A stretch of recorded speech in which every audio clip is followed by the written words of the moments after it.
dia, Flávio, bom dia, ouvintes, bom dia pra todo mundo. E eu queria deixar uma pergunta, Flávio. Por exemplo, você atualmente você tem uma certa visão sobre a vida. Eu vejo a vida assim, assim, assim. Mas você sabe que vai mudar essa visão sua. Você vai se aprofundar, você vai ver mais conforme o tempo, né? Conforme você vai se expandindo, você vai vendo diferente. Ou seja, essa visão que você tem hoje, ela não é uma... Ela é a sua verdade, mas ela não é uma verdade geral. Ela vai mudar. Então, como que a gente, por exemplo, caminha seguindo uma verdade que a gente sabe que vai mudar? Entendeu? Bom, é isso. Um grande abraço. Tchau, tchau. Valeu, meu amigo, tudo de bom, bom fim de semana. Que bom que você pode ouvir ao vivo hoje, mandar sua mensagem, tudo de bom, tá? Eu tava me lembrando, enquanto você mandou a sua mensagem, de uma situação. É engraçado como às vezes uns momentos assim tão cotidianos ficam na gente, não é uma coisa tão boba assim, mas ficam na gente. Eu tinha 11 anos e eu tava deitado no chão do apartamento onde a gente morava em São Paulo, ouvindo disco, coisa que eu gostava muito de fazer. Eu ficava na vitrolinha ali do meu pai, botando discos e deitado no chão, e pensando e ouvindo e tal. Aí eu me lembro que eu estava deitado no chão e pensei assim num determinado momento. Naquela época existia muito uma expressão que quando alguém se sentia enganado, alguma coisa do tipo, ou pensava que alguém estava tentando passar para trás, fazer de bobo e tal, dizia assim: você tá pensando o quê? Que eu tenho 10 anos?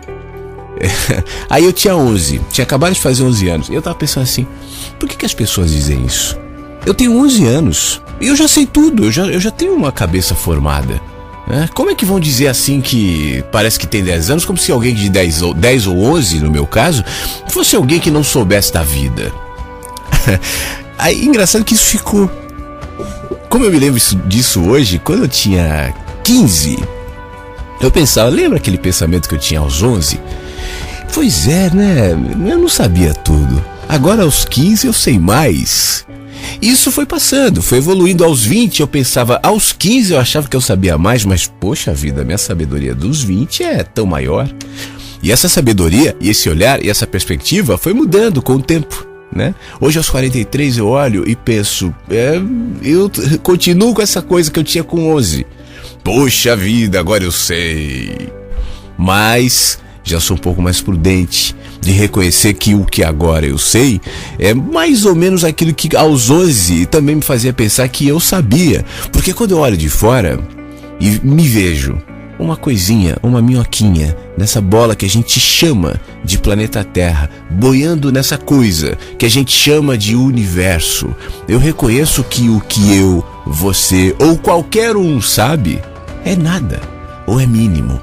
No entanto, esse mínimo que nós sabemos é importante para estabelecer as nossas relações, os nossos parâmetros, a nossa vida. Então a gente vai criando, a partir daquilo que a gente sabe, os nossos conceitos e os nossos caminhos, desde os nossos saberes, né, práticos até os nossos saberes intelectuais. Enfim, a gente vai construindo a filosofia, a poesia, a arte e a engenharia e o direito e a política, e tudo vai construindo aquilo que a gente chama de sociedade. No entanto, essa sociedade também está em movimento.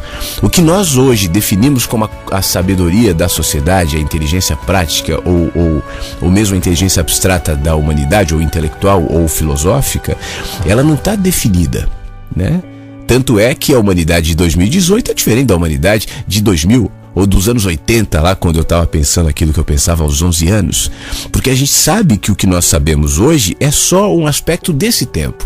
É só um reflexo desse momento em que a humanidade está. E como o macro se reflete no micro, o que eu sei hoje, assim como a humanidade, também é um reflexo do ponto onde eu estou. E eu não tenho nenhuma necessidade para que minha caminhada faça sentido, que a minha ideia, a minha visão do que sou seja absoluta e imutável.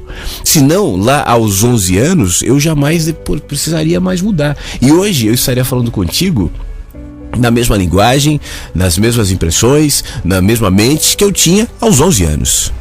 Mas quantas coisas foram necessárias eu passar? Quantas perspectivas minhas alteraram? Quantos olhares meus deixaram de ser como eram naquele tempo? Ou continuaram a partir do que eram naquele tempo e seguiram o seu caminho? Às vezes a gente está seguindo num caminho de determinada cenário, de determinada temperatura, com uma estrada que vai para lá. Daqui a pouco, na mesma estrada, seguindo na mesma direção, mudam os cenários. A estrada muda, a paisagem muda, a temperatura muda. Você seguiu o seu caminho, só que lá adiante estava diferente. Porque o caminho também não é linear. E as experiências do caminho também não são lineares. E porque a minha expectativa em relação ao que eu sei, ao que eu sou, deve se manter dentro de uma dimensão linear. Como eu vou viver se aquilo que eu acredito não é absoluto? Mas vem cá, Felipe, qual crença é absoluta? A crença em Deus, como há pouco a gente falou, mas a crença em Deus é um olhar, cada um crê de um jeito. A crença no amor, o amor é absoluto, mas vem cá, como assim? O amor é absoluto, se o amor é contado em várias versões, é cantado em vários tons, é experimentado em várias matizes, como assim? Qual o absoluto? Qual é o certo? Por isso, meu amigo, tá tudo aberto. Tá tudo aberto. E enquanto eu caminho, eu vejo. E essa verdade que eu tenho hoje, ô Felipe, faz bem e me serve e é absoluta. É a minha verdade.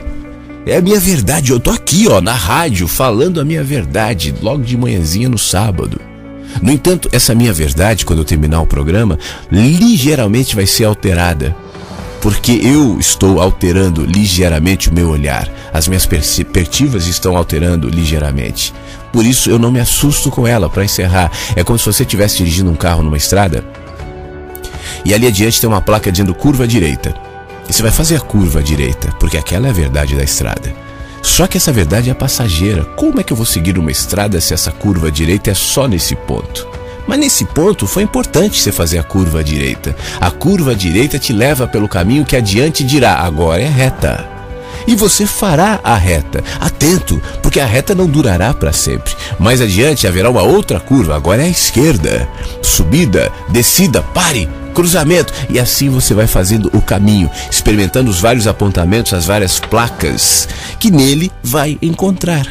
Se eu me mantiver na estrada somente apegado à curva à direita, quando a curva acabar, me esborracharei ali adiante. Você entendeu?